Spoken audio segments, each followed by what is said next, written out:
Hey, and I am back with Baby Got Scraps, and it is also Take Out Your Tools Tuesday.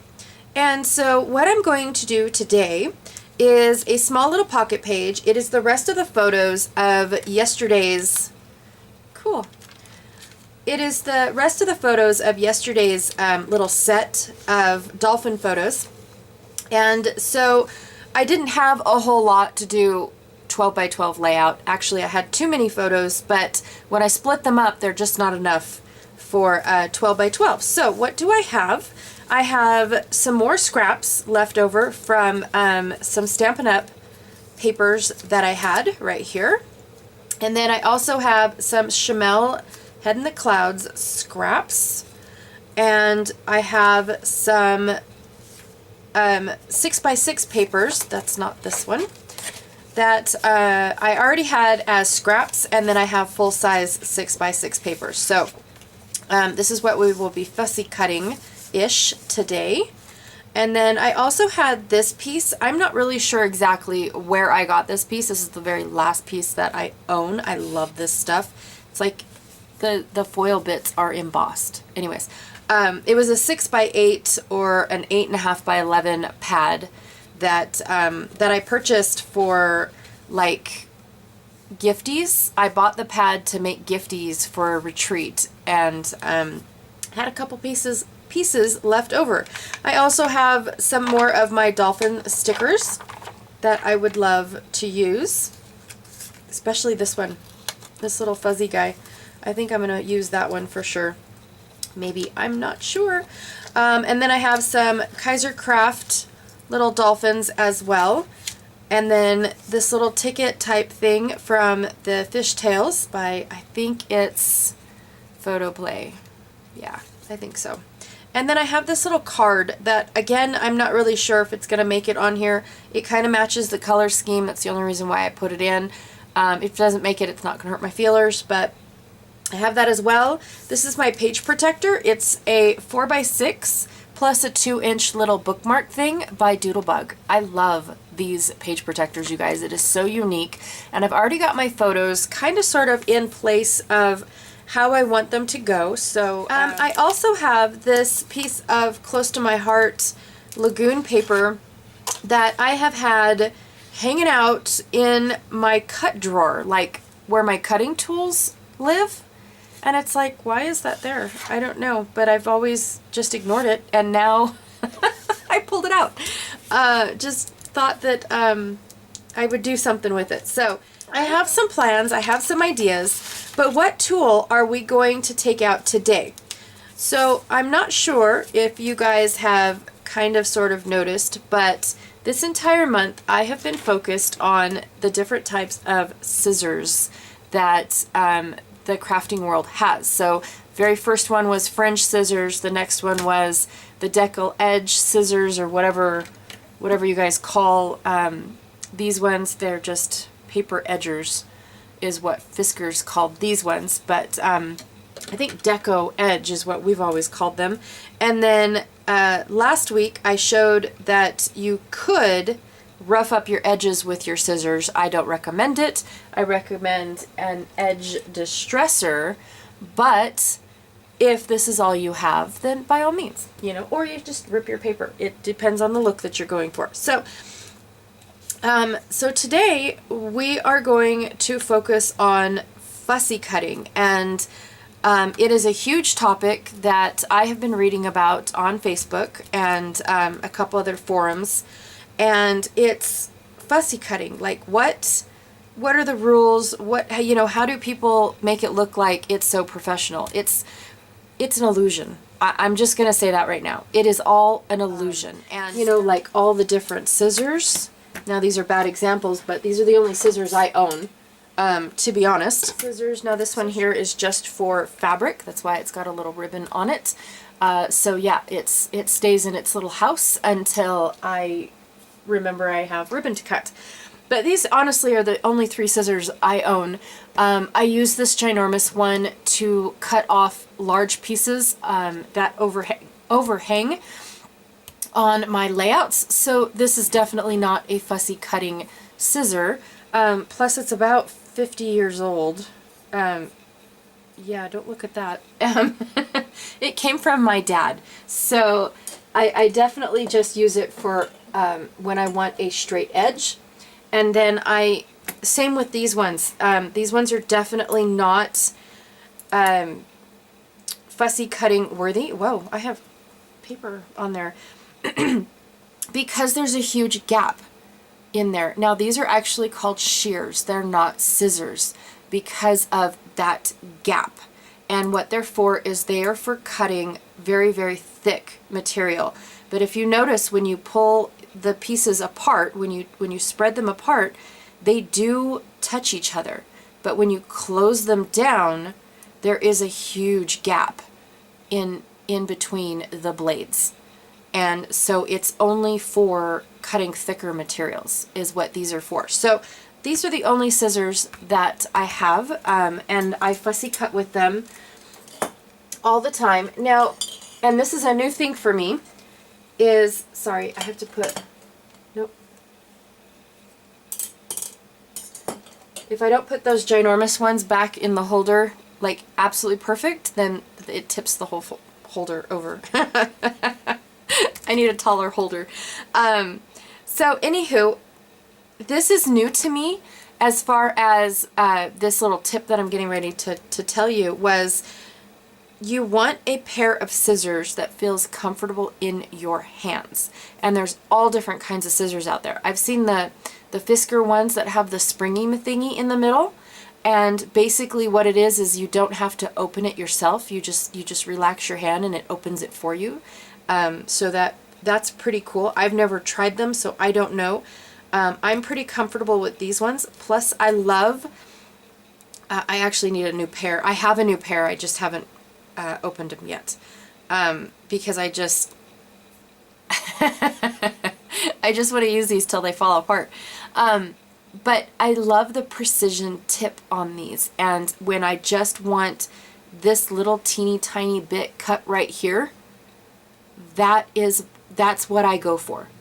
And I don't hold my scissors all the way in my hands. Like I don't have my scissors all the way here. I hold my scissors in my fingertips, you guys. I'm kind of weird. It's like this. So like I'm gripping this with these two fingers and then just barely moving my thumb. And that's how I hold my scissors. I don't know if that's a thing or not. But I have seen like the ginormous ones where people put all of their whole hand in, and that might be comfortable for them. For sure, it definitely seems more comfortable because you're using your whole hand instead of just your fingertips. So, but this is how I hold my scissors. Not because that's all I can fit in there, but honestly, it's just, I feel like I have more control like this with my hand kind of bunched up, and I can squeeze the blade itty bitty little bits at a time and move the paper. Okay, so I do know that that's what everybody says is move the paper instead of your scissors. I feel like I do a combination of both. It depends on where I'm trying to get at. So I am going to fussy cut at least this I know of, not that, this that I know of, and I know I want to cut a little turtle, but I'm not sure if I want these smaller images. If I do, I won't make you guys watch these or not, but I'm not sure. That is what I'm gonna do, is fussy cut for you guys. And if there's anything else that I could possibly steer you in the right direction for, because I'm not an expert, you guys. I just do, I do what I like. 6 hours later, let's get to cutting out some turtles, cutting out some sea life, and making a pocket page. Now I will be doing both sides, just because these are really, really quick. This one's already matted and ready to go. I might disassemble this, or actually probably cut it on the line, because whatever glue I used back in the day, wow, it's the bomb, and that stuff's never gonna come off. So I'm just saying, it was like, holy cow, glue. So I might redo this one and back everything in this white, since I'm using all this color. I also might back everything in this blue as well. It all depends on what I'm doing. I'm definitely going to take the brown off. That brown's not staying. So that is why I have my solid cardstocks, is because I'm going to back my photos. I just haven't made my mind of what photos I'm going to back where. Okay, I'm almost done with these photos that I disassembled, you guys. Yay! Okay, let's get to cutting. So in all honesty, I think that fussy cutting is the exact same thing as paper crafting. I think that everyone has their own method of doing it. And so basically what I do is I am putting in my scissors and kind of eyeballing the distance that I want from my image, because I know I can't cut a straight line to save my life. And when I want to get into a place that is super teeny tiny, I use the tip of my scissors. When I get to the thicker green seaweed, then I will actually just cut around it, and then I'll do those smaller bits without this larger piece of paper. But as long as it's like a straight line, kind of, then I will keep the larger piece. I wasn't going to cut it off and then fussy cut. I never have done that. It doesn't matter to me which, whether or not I have that larger piece of paper cut off or not. I don't know. It's never bothered me. Like I said, I feel like fussy cutting is kind of sort of, a method that everyone picks up all on their own, whether or not, they like to do it. I do have to say that it definitely takes patience, because it depends on, the images that you cut out. I thought that for sure, for me, this seaweed was pretty easy. The next seaweed is definitely fairly easy, but, the turtle I thought was going to be a lot more complicated when it really wasn't. So I am taking a few minutes and just going into the little details that I didn't cut. And then I am going to speed it up just a little bit more faster. Yep, that's what I'm going to do throughout the rest of the process, because it's all the same. It's just the different images, and it all depends on how detailed do you want to get. Some of the seaweed I just cut off. Some of the seaweed I move around, like this green piece here. I'm going around it, but I will fussy cut the middle parts out later. The purple seaweed, I just kind of very quickly trimmed around it in kind of a wavy fashion. I wasn't even going like in detail, but it just doesn't, I don't know. It depends on the project and what you intend to do with this. I don't have a direction as of yet as to where I was going to go with any of this stuff. But I definitely, I think everybody else has already said it. You find a pair of scissors that are comfortable in your hand. It might take a few scissors. I don't know. Can you try a pair and then return them if you don't like them? I don't think so. That would be nice if you could. But for these little turtles, I do cut them apart because I'm not sure which ones that I actually wanted to have. I didn't want all the same size turtles.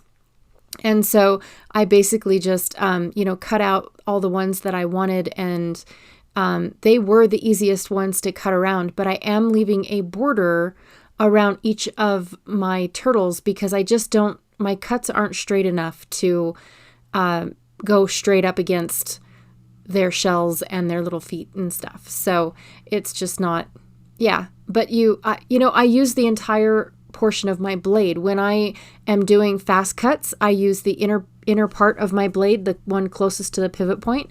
And then when I'm doing tiny stuff, I use the tip of my blade. So I just use my blades in the fullest. So anyways, I am going to link a couple other gals that have done a little bit more detailed fussy cutting videos for sure. I am definitely going to leave those links down below. So what I did was I went to my trimmer and trimmed off all of the borders I already had on my photos, and I fast forwarded or cut out all of them because it was a nightmare, you guys.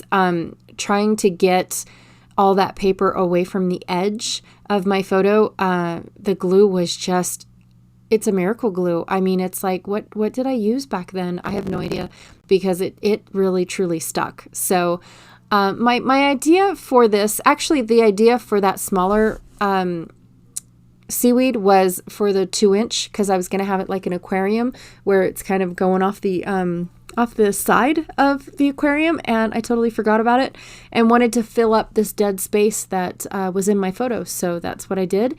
And now I'm cutting up this this kind of like tag that I had that had some scales, and filling in some more dead space that was in my photo mats.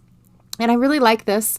I've got it on both sides. It just adds to, it gives it a little sparkle and adds to, I don't know, the appeal. I don't know, making stuff up as I go. That's what I'm good at. This photo here was a little bit way too short of a 4x4 for me to like having that big of a border on it. So I did double border it. And now I'm just trying to find a spot for my little dolphin tag. That fabric dolphin, I can't find a home for, you guys. I really struggle.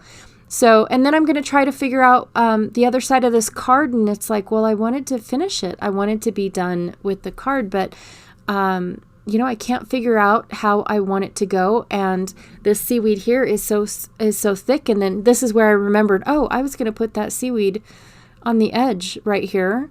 And then I was going to have it like seahorses being attached to the seaweed. Yeah, I was going to build a whole scene, and I forgot because I got super excited on one of the pockets and filling in dead space. So so I'm taking this extra strip of cardstock that I used to cut away. It was just that scrap of cardstock that I had hanging out. And I'm going to use it because the seahorse doesn't go all the way down, and my seaweed that I plan on putting at the bottom doesn't go all the way up. And so I needed something to fill that gap, that teeny tiny little gap right there. And this cardstock was perfect because it's the perfect color. So, and it hides it well. And by the time that you're done, headshot, sorry. By the time that I'm done, you guys don't even see it. I don't pay attention to it anymore. It's not blatantly obvious. Headshot. I am so sorry. Ha! That was rude.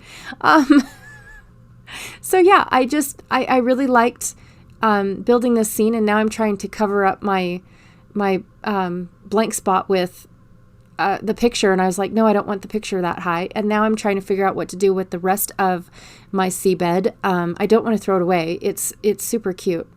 So, and then I remembered I had other pieces to play with because I can stretch a piece of paper super far if I don't pay attention that I have other papers.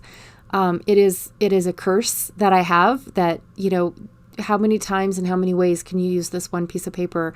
And then, oh, look, you had more paper to use and you forgot. I tunnel vision, really bad, you guys. I just don't know I don't know how else to say it. I just tunnel vision. So I'm going to have these little turtles go across, and fill in some dead spaces on my photos down here. I do like these two little photos. I'm pretty sure that I don't know why they're so small, but yeah. And then this ticket was super cute, tucked in here in, just to fill in the gap, give it some interest down there. The little tag up at the top, I felt like it was bare. I really wanted to go into my die cut machine and cut out some more seaweed, you guys. I really wanted to, but I'm challenging myself to use what is on my desk. And I know that these layouts are kind of like, off the wall, what are you doing here? But I'm using my things. I'm using what I already had on my desk. I still have a ton of ocean elements, or water elements or aquarium elements, on my desk, and I'm challenging myself for January to not go and get anything else. I could have went and got a die. Actually, it's on my desk too, but then I would have had to bring in more paper that I did not choose to bring in for this project in the beginning. I don't know. I like limiting myself. So again, I like to stretch my paper as far as I can go, and I decided to cut it and fill in this blank space or dead space that is in my photo where my daughter's getting her name drawn in ocean animals. So that was kind of fun. And it also is the other side of this of the seaweed that is in the 2x8 square. And so it's like, oh, that's cool that it matches too. I know I'm a dork like that. Again, I tried that fabric dolphin. Nope, not going to work.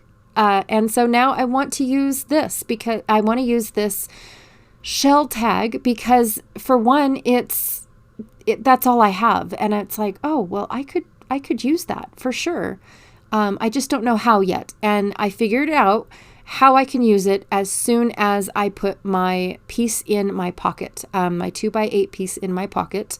Right now what I'm doing is I'm covering the holes with washi tape. This is how I add different sized pages in my albums. So I put in some washi tape and then I'll bring in a 12x12 album or page protector to cut my holes with. I will line it up and cut my holes with that one.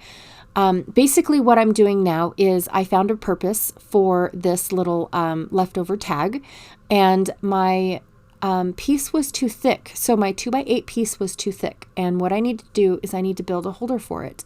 And so basically I am going to tape this tag down, and I use score tape because it is the best. Especially when you stick it to each other on something like this. So I want to do this side first so I don't cover up any of my photos.